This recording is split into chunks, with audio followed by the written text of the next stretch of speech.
Escala en París, Braulio Moro. Bienvenidos a Escala en París, una emisión de Radio Francia Internacional en colaboración con la televisión France 24 en español, en la que cada semana damos la palabra a artistas, gente de las ciencias, de las artes, del mundo de la política y de la sociedad civil. Los franceses decidieron dar al presidente Emmanuel Macron un segundo mandato de 5 años. En la segunda vuelta electoral, celebrada el pasado domingo 24, Emmanuel Macron obtuvo 58,2% de los votos, en tanto que la candidata de la ultraderecha Marine Le Pen alcanzó 41,8% de dicha votación, el nivel más alto nunca antes logrado por una candidata de esa corriente política. ¿Cuáles son las principales lecciones que se pueden sacar de dicha votación? ¿Qué desafíos y qué riesgos incurre tanto el presidente como las fuerzas políticas que han participado en ella? Para hablar de ello, saludamos en la presencia en nuestro estudio de Aldo Ruber Echeverría, investigador de la Universidad de Lausana, profesor de asistente de Sociología Política. Aldo, bienvenido a esta Escala en París. Gracias por estar con nosotros. Digamos que una cuestión que sale a relucir de esta segunda vuelta electoral es una fractura política, una fractura que refleja las distintas tendencias que han emergido con los votos y que al mismo tiempo, de una u otra manera, también reflejan la fractura territorial que se está viviendo en el país. ¿Cuáles son las medidas que rápidamente debería implementar el presidente Emmanuel Macron en su segundo mandato para evitar que esas fracturas no se vuelvan un abismo político?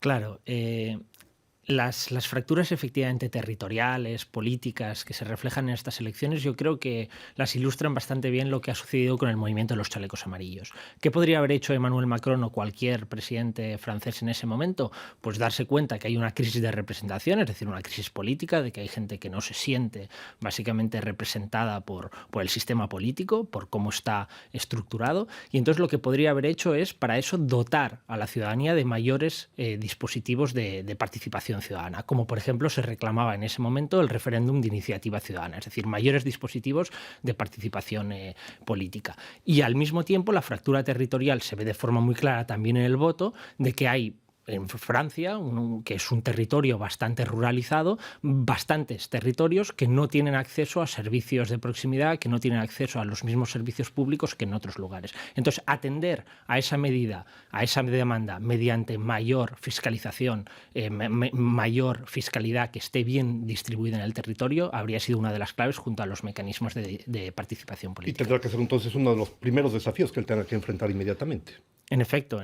O sea, ahora el espacio político, como ha quedado pues roto, ha quedado completamente dividido, lo muestra muy bien. El ascenso tanto del antiguo Frente Nacional de Marine Le Pen como también de la Francia Insumisa y también en cierta manera de la abstención son formas de demostrar este hastío hacia al menos el presidente Emmanuel Macron y su forma que ha tenido de dirigir el país en los últimos 5 años. Aldo, y al mismo tiempo el presidente Emmanuel Macron es el primer mandatario después del año 2000, cuando se modificaron las leyes en este país, que se redujo el periodo de presidencia de 7 a 5 años, en obtener una segunda reelección. Esto es muy importante. Al mismo tiempo lo hace con un 37% de los votos del electorado del país. Quiere decir que su segundo mandato va a ser una presidencia débil. Bueno, en efecto es uno de los pocos mandatarios que ha revalidado su presidencia, pero también es verdad que es el segundo, o sea, su segunda presidencia, como también de hecho la primera, lo consigue ante la extrema derecha, es decir, donde sabemos que se activa un cordón sanitario que todavía sigue funcionando, aunque en esta ocasión se ve debilitado, ¿no? Es verdad que podríamos pensar, porque es verdad que el presidente Macron logra solo entre el 37 y el 38% de los electores inscritos y con un aumento de la abstención que llega, considerable. En efecto, que llega prácticamente al 30% y se convierte en uno de los récords de la Quinta República. Es verdad que esta crisis de representación no solo se ve en el caso francés, se ve más allá en Europa, pero en el caso de Macron, que se encuentra con estos desafíos que mencionábamos antes y con 5 años más hacia adelante, donde va a tener que hacer frente también a su arrogancia, a su soberbia y a la figura que se ha forjado, pues es verdad que igual se encuentra en una crisis o por lo menos con una legitimidad más fisurada, ¿no?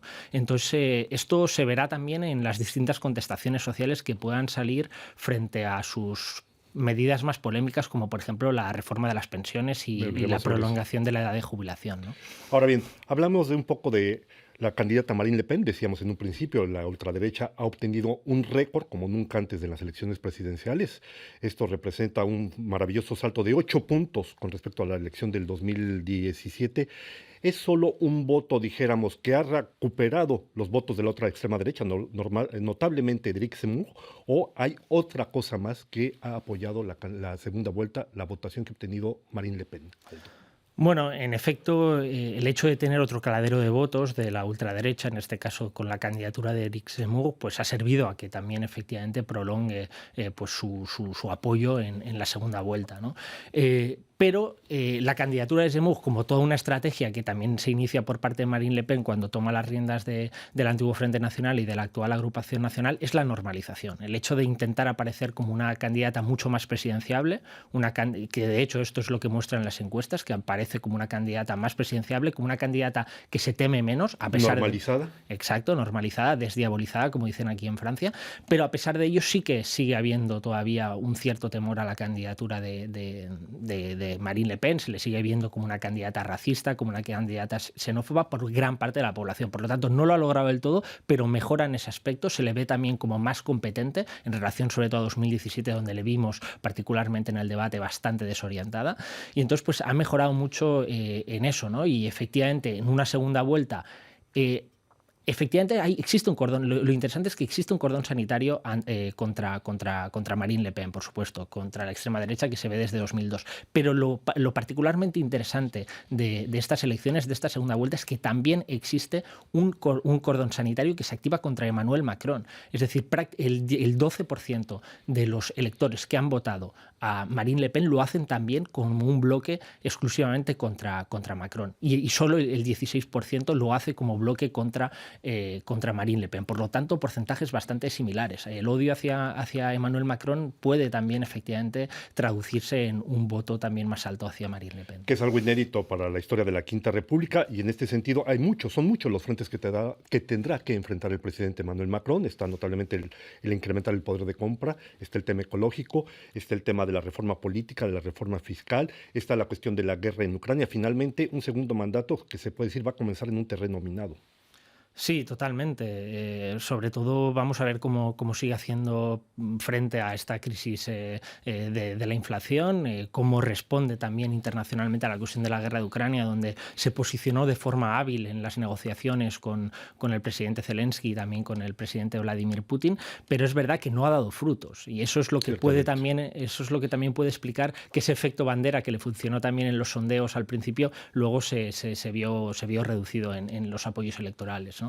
Entonces, efectivamente, vamos a ver qué medidas para el poder adquisitivo y para también, efectivamente, la crisis ecológica, donde por el momento ha habido muchas bellas palabras durante el primer quinquenio de Emmanuel Macron, pero poca aplicación de políticas realmente ambiciosas, valientes e interesantes. Es verdad que ahora ha hecho un pequeño guiño a la izquierda utilizando el lenguaje de Jean-Luc Mélenchon, hablando de planificación ecológica, diciendo que va a nombrar a ministros directamente ecologistas. Vamos a ver qué es lo que sucede. Porque los 5 años que ha dejado Macron no nos dejan pensar que sea muy valiente en este sentido, ¿no? Aldo, de manera breve, porque el tiempo se va muy rápido, acaban de salir estadísticas publicadas por la Unión Europea, por Bruselas, donde se muestra que el gasto público en seguridad social en Francia representa 59,2% del Producto Interno Bruto francés, 8 puntos más por encima de la media de toda la Unión Europea. Y aún así, el presidente Macron no se ha podido sacar la etiqueta de ser un presidente de los ricos. De manera breve, ¿esto tiene implicaciones para su segundo mandato?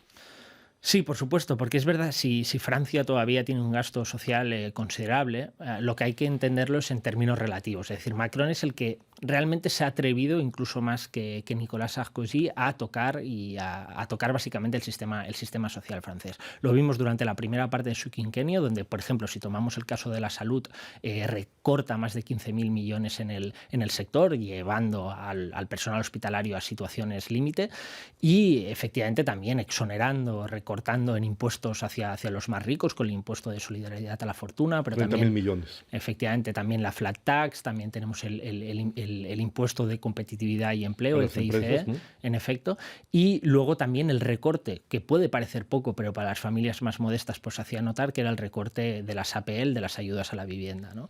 Entonces, además de eso, también ha sido un presidente que, como decíamos, se ha mostrado de forma muy arrogante, mostrando un desprecio de clase muy considerable hacia los parados, hacia los huelguistas, hacia las personas con menores recursos. Entonces, en efecto, ante esto, vamos a ver qué es lo que sucede. Es verdad que durante la pandemia sí que ha mostrado que esa ortodoxia presupuestaria no tiene por qué llevarse hasta límites completamente irracionales y ha reinvertido efectivamente en el sector, que su participación presupuestaria pues ha aumentado, ¿no? Entonces veremos qué línea toma, si la de antes de la pandemia o ha tirado lecciones básicamente de esta crisis sanitaria, ¿no?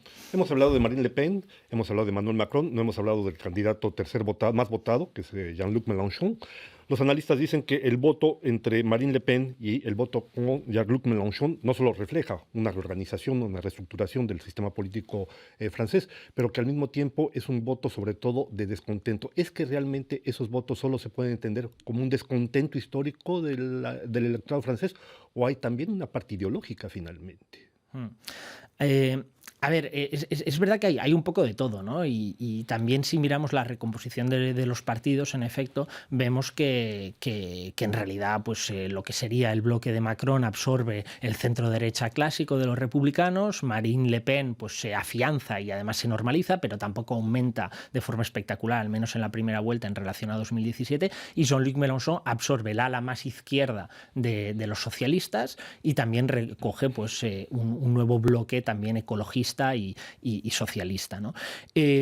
Pero luego es verdad que la sociedad gala, por ejemplo, no es una sociedad que tradicionalmente, o al menos en los últimos años, se veía que aumentaba en sus actitudes intolerantes, de hecho ni contra las minorías, ni contra la homosexualidad, avanzaba en términos de feminismo, etcétera, etcétera. Esto es algo que miden las distintas encuestas de valores y esto lo que le faltaba también era encontrar una cierta representación política, ¿no? Encontrar ciertos partidos que llevaran esto. También la cuestión del poder adquisitivo, por supuesto, el hecho de también defender a los más débiles. Esto se ve efectivamente en el éxito también de la candidatura de Jean-Luc Mélenchon, como mencionabas, pero también que a Marine Le Pen, a pesar de sus posiciones claramente xenófobas, no la votan solo por eso. Y eso también se ve mucho en su electorado más popular, en su electorado más obrero, que también tiene en la preferencia de su voto a Marine Le Pen la cuestión del poder adquisitivo en el centro, ¿no? Pues vamos a ver qué dan precisamente a partir de estos resultados las elecciones legislativas que ya llegan el próximo mes de junio. No, estamos llegando ya al final de esta escala en París. No me queda sino agradecer a Aldo Rupert Echeverría su presencia en nuestros estudios. Yo recuerdo que usted es doctorante y profesor de asistencia en sociología política, además de enseñante en la Universidad de Lausana. Muchas gracias por habernos acompañado, Aldo. Muchas gracias a vosotros por invitarme. A ustedes les damos una nueva cita la próxima semana aquí en otra escala en París.